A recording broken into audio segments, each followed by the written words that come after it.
I often joke that I'm in my fourth marriage with the same man. The first marriage was between two clueless codependents, very happy. The second one after the cancer was a very difficult, two unhappy codependents, as we were both dealing with our own trauma at what had happened to you, to me, to the family. The third was then becoming two kind of walking their own paths, independence, you getting on with finding your purpose and, giving your time to cancer, me getting on with Shakti leadership and giving my time to women's leadership work. And I think we're finally in our fourth marriage where, well, thanks to COVID, I think we've kind of found each other again. And perhaps we're moving into a happy interdependence phase. Now, through all this time, quite a few people may have written us off, right? And I think the only reason we survived and I would say even thrived and are here today and made the best out of what was really sometimes really, really hard is that grit and endurance that you have. You seem to be able to find the capacity to get clear-headed, to get authentic. You have such emotional integrity to take feedback and to act on it. And so you just continue to surprise me.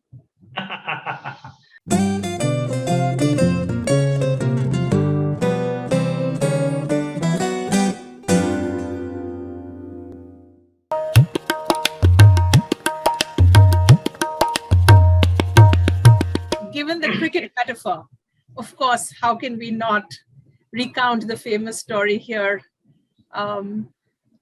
It was early 1988, January or February. We were recently engaged.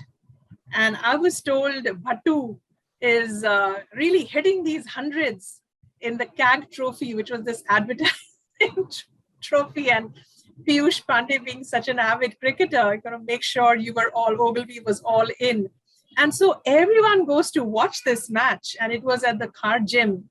And Vijay Bhatt is batting and I'm the new fiance and we're on the first floor of the balcony, overlooking the playground at car gym.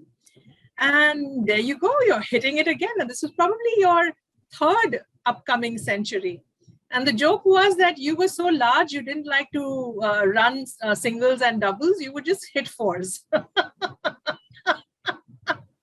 So, you really clock up those runs. So before you knew it, you were at 99 or something. And this whole gang, and everyone who we know was there. And they kind of chabied me, said, Nilima, you've got to go and kiss him when he gets his 100 as the newly minted fiance.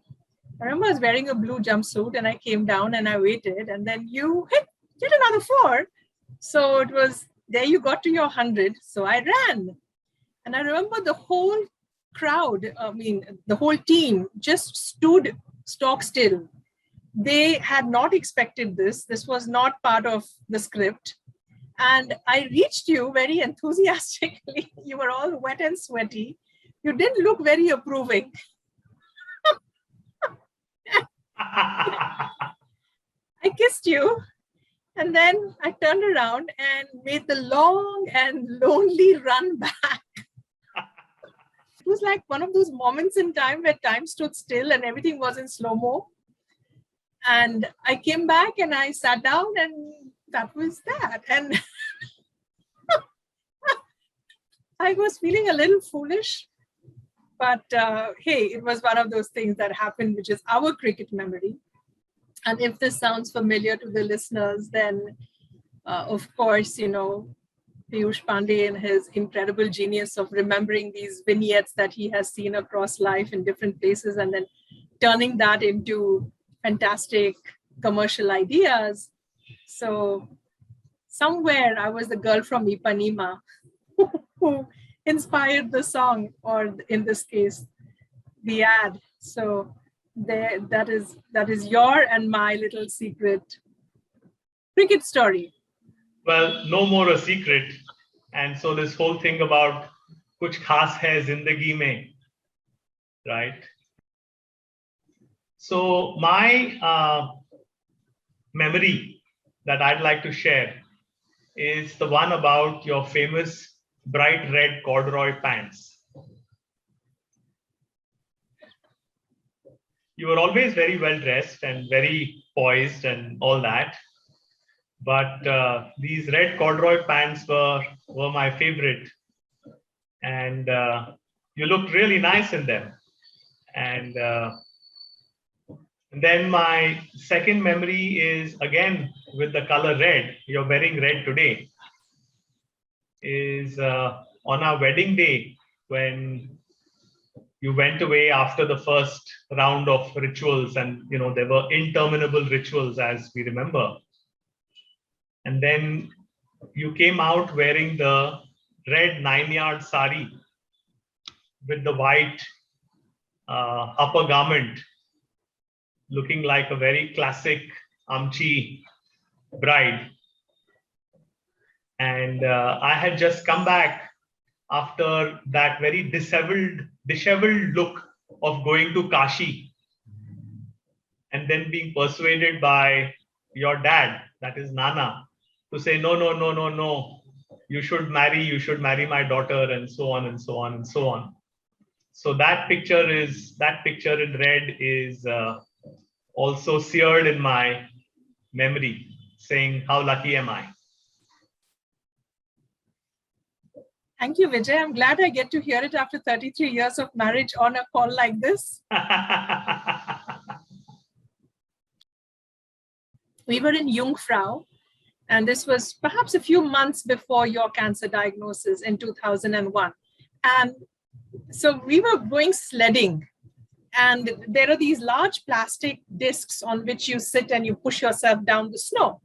And Shravan and Shambhavi had gone on ahead, and Shambhavi's much loved cap had flown off. So she came back with a small face and saying, I lost my favorite cap. And like, what were the chances of finding it deep down in the snow somewhere? Now you could cite it. And you said, not a problem. Let's go again. And I'm going to try and get it for you. So this was such a classic dad moment, and much as the children loved and adored you and thought dad can do anything, this felt like a bit of a stretch. So you got on that sledge, that big plastic disc, and we went off, and you took this big tumble, and then you emerged. And you emerged with that cap in your hand. And then you came back with it for us. And I remember having this moment of stunned silence and awe, saying, he did it. It was such an athletic thing to do. And none of us would have been able to do it. And you did it. So there was something in your muscle memory, perhaps, from all your years.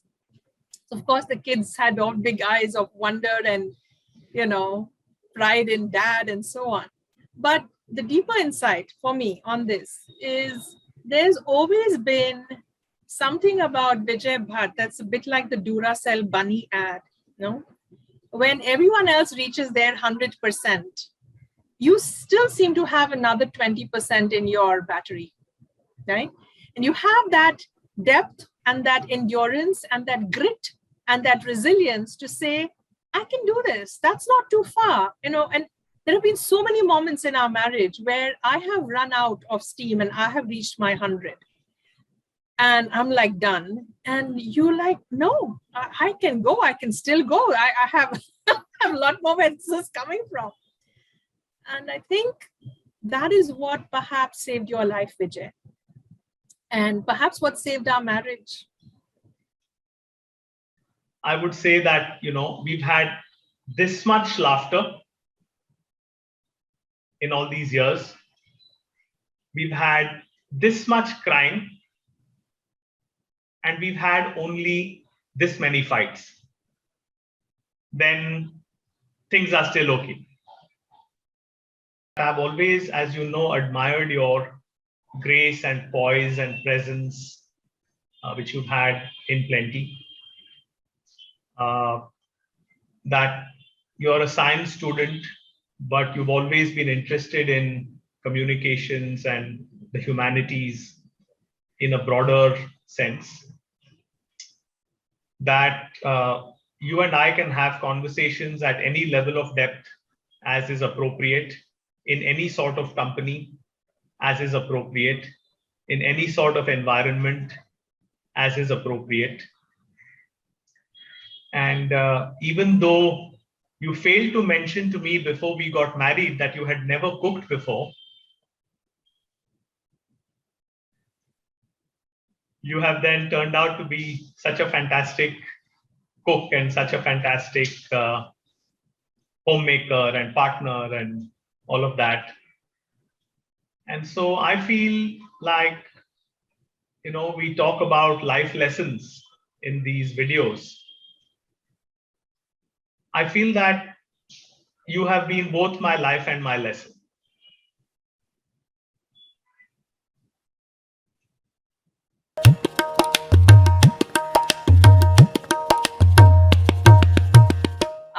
One is this incredible clarity of thought that many of your friends and colleagues have brought out, to the extent that, these friends of ours, Shantan and Deepthi, who were helping us with our first book, My Cancer Is Me, saying every incredible idea was written in this precise, concise point form with a bullet in front of it. So they started laughingly calling them bhat bullets. Right? So, bhat bullets are now famous and they stand for something. You love everything being just so. It's got to be titch, the Goldilocks zone, whether it's the food you're eating or the music you're listening or the temperature that's around us. Everything has to be just so. But more importantly, I think, or maybe equally importantly, everything needs to have a so what.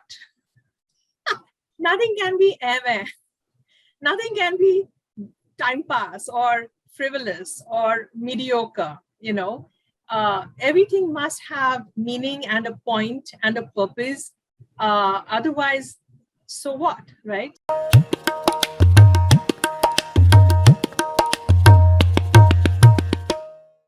I do believe your Act 3 still remains.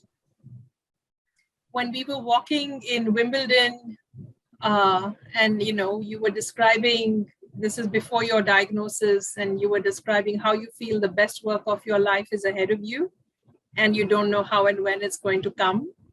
And then I prayed, as I do for every Ganpati, and I asked that you be given your life's purpose and be shown your life path and bring your destiny to the world.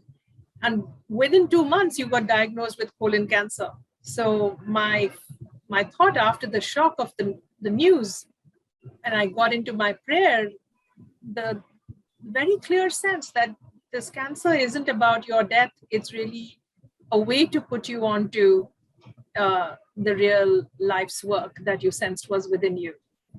And my blessing to you is that you find that Act 3. Because these last 20 years still feel like Act 2.